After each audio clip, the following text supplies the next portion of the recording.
Assalamualaikum warahmatullahi wabarakatuh. Kembali lagi dengan saya Reza Dwi Utari.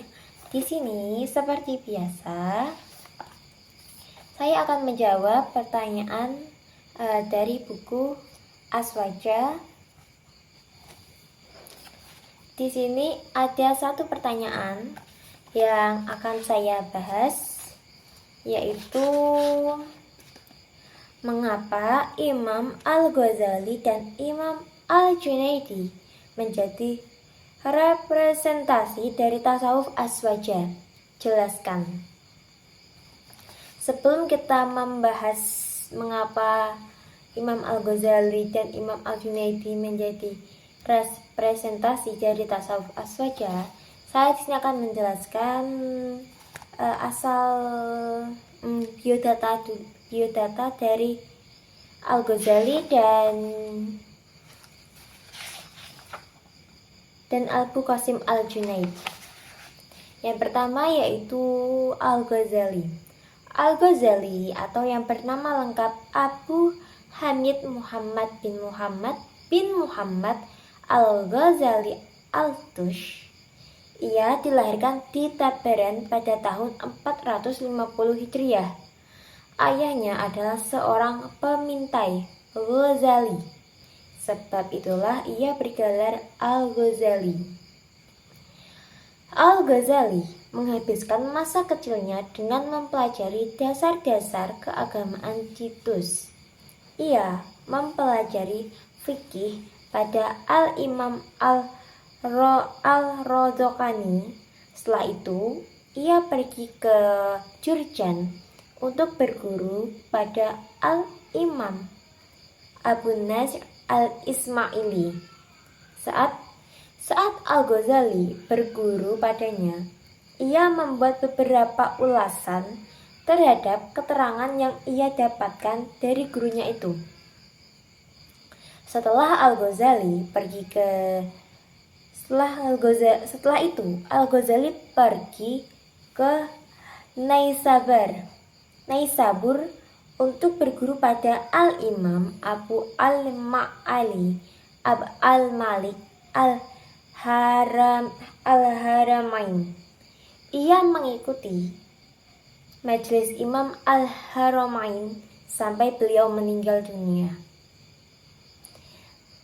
Setelah itu, ia belajar fikih mazhab Syafi'i, khilaf al-mazhab, ilmu debat, mantik, hikmah, dan filsafat sampai ia benar-benar menguasai ilmu-ilmu tersebut dan mampu untuk menyanggah pendapat-pendapat orang yang menurutnya telah melenceng dari kebenaran dari keagamaan. Setelah meninggalnya Imam Al-Haramain, Al-Ghazali meninggalkan kota Naisabur dan pergi menuju Mu'askar.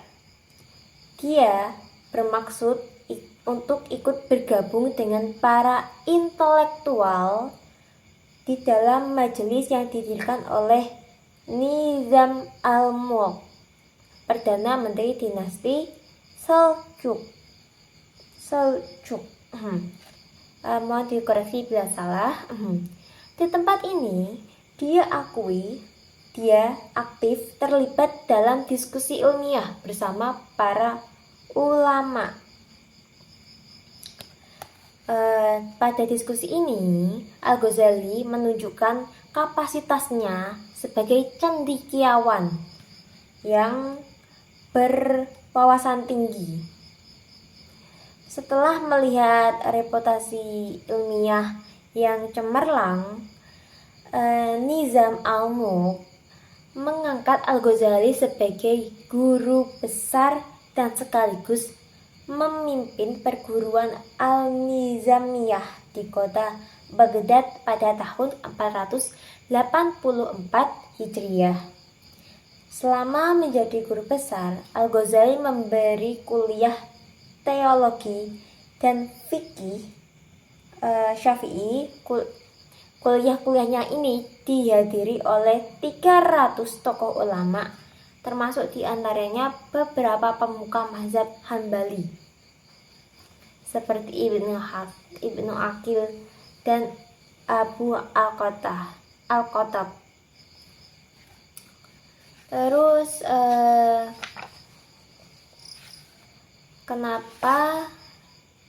mengapa Al-Ghazali menjadi representasi dari tasawuf? Al-Ghazali adalah tokoh yang mempunyai kontribusi besar dalam membela tasawuf Sunni, yakni tasawuf yang dibangun di atas pondasi Ahlussunnah wal Jamaah. Bahkan menurut Abu Al-Wafa Al-Taftazani, Al-Ghazali adalah tokoh besar pembela tasawuf Sunni melebihi Al-Qushairi dan Al-Harafi.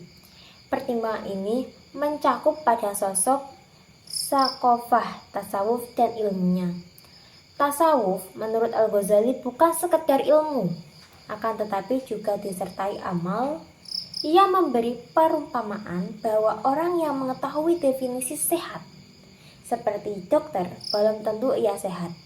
Orang yang mengetahui definisi mabuk, belum tentu ia mabuk. Bahkan orang yang sedang mabuk tidak mengetahui definisi mabuk. Begitu pula orang yang mengetahui definisi suhud, belum tentu dia adalah syahid, orang yang suhud. Intisari tasawuf menurut Al-Ghazali adalah membersihkan jiwa dari sifat-sifat tercela sehingga puncaknya dapat membersihkan hati dan dari selain Allah. Yang kedua yaitu Abu Qasim Al-Junaidi. Nama lengkapnya adalah Abu Al-Qasim Al-Junaid bin Muhammad Al-Junaidi. Ayahnya adalah seorang penjual kaca. Hal ini menjadikannya mendapat gelar Al-Qawariri. Al-Junaidi adalah imam para sufi dalam berthariqah. Lahir di Baghdad pada tahun 215 Hijriah dan wafat di Baghdad pada tahun 298 Hijriah. Al-Junaid berguru kepada 4 tobaqoh sufi. Setiap tobaqoh 30 guru, diantaranya gurunya adalah pamannya sendiri yang bernama Al-Shiri Al-Soqoti dan Haris Al-Muhashidi. Pada suatu hari Al-Shiri bertanya, kita langsung ke mengapa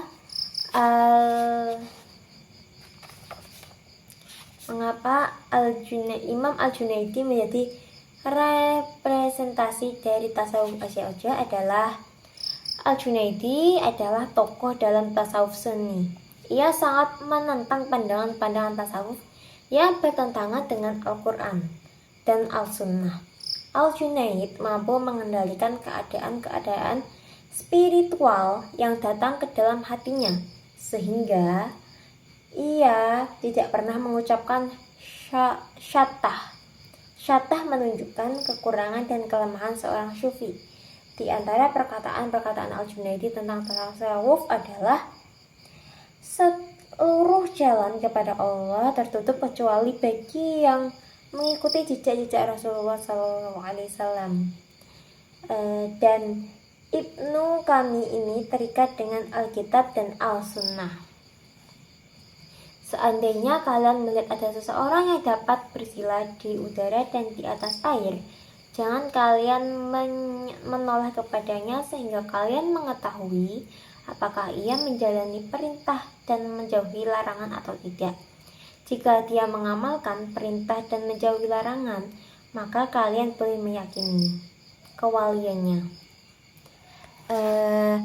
Dan terakhir, barang siapa mendakwa bahwa dia punya kedudukan di sisi Allah sehingga belenggu taklif terlepas darinya, padahal ia masih berakal, maka dia adalah orang yang berdusta, orang yang mencuri dan berzina lebih baik dari orang yang mendakwa seperti ini. Sekian penjelasan dari saya, semoga bermanfaat. Wassalamualaikum warahmatullahi wabarakatuh.